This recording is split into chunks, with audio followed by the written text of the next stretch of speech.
So next up in our topics, we'll be working with clips, we'll be making in and out points in the source window, we'll be adding clips to the timeline, and then some of the basic tools that you'll need to know here in Premiere Pro. So first off, working with clips, as I talked about in the last video, if you look in your project window, you can either double click a clip or just drag it into the source window. And once it's in there, then we can start making some changes to it.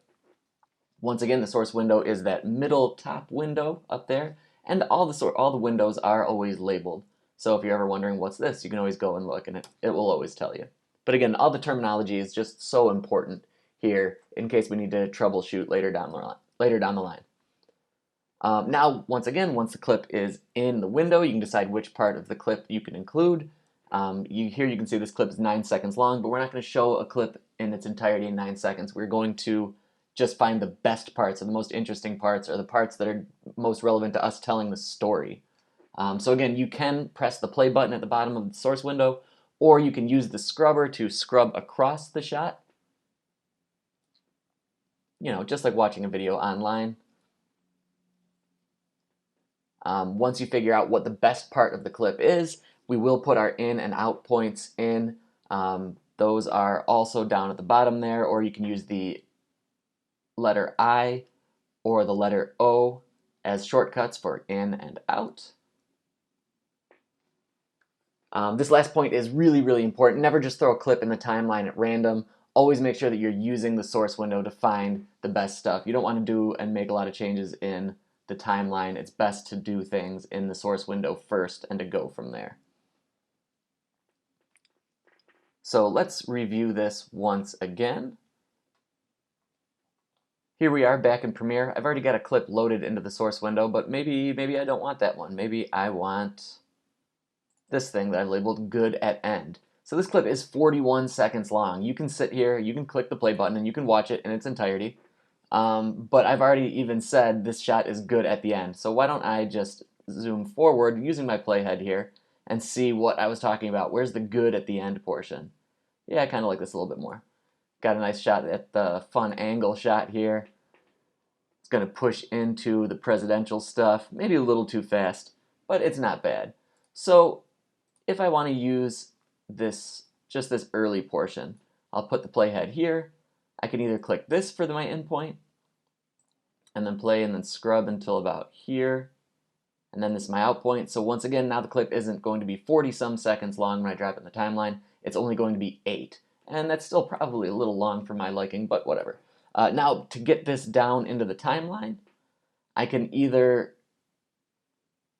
drag this icon, and that will only bring the video down into the timeline.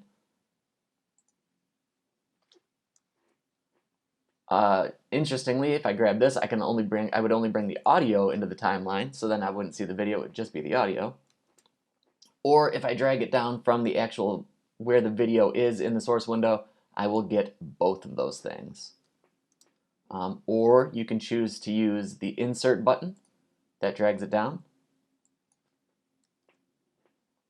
or the overwrite button. That will drag it down, but that will also get rid of some other clips. We'll show you some good times to use this later on.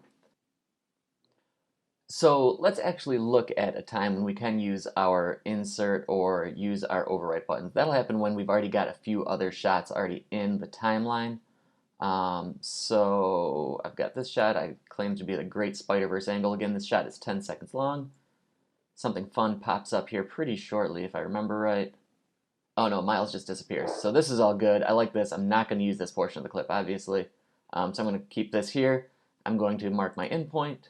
I'm going to take it to about here, mark my out point, and I've got a 2-second clip. That's fine. Once again, I'm going to left click here in the video, hold down, and then drag all the way down into my timeline, and then let go, and then my clip is in there. I'm going to zoom in a little bit here too, just so I can see everything going on in my timeline. So I've got one clip there. Then let's see, I've got some more Spidey, very good. I like what's going on, nice close-up of Spider-Man. I like him up close here. So once again, my endpoint, excuse me, clicking I, let it play for a second. I don't really want that zoom out though, so I'm going to hold it here until it starts to zoom right about here. Click for my out point. Once again, left click on the video, hold down, and then drag it down into the timeline. And now in the timeline, through my program window, I can see exactly what I've got going on here. So if I hit play, hit spacebar, it goes from this to this. And that's pretty fun, and that's cool and all. But maybe I want something to break up some Spider-Man monotony. Maybe I'm going to get some Star-Lord. Why not? This guy's pretty fun. Again, a 15-second clip. Maybe I'm going to get a tilt down. Regardless, we'll put my in point here and my out point here. Now, if I want to just drag this down, I can do that as usual, but maybe I want it in between these two clips. If that's the case, what you need to do, what you can do is put your scrubber, put your playhead right in between where these two clips are.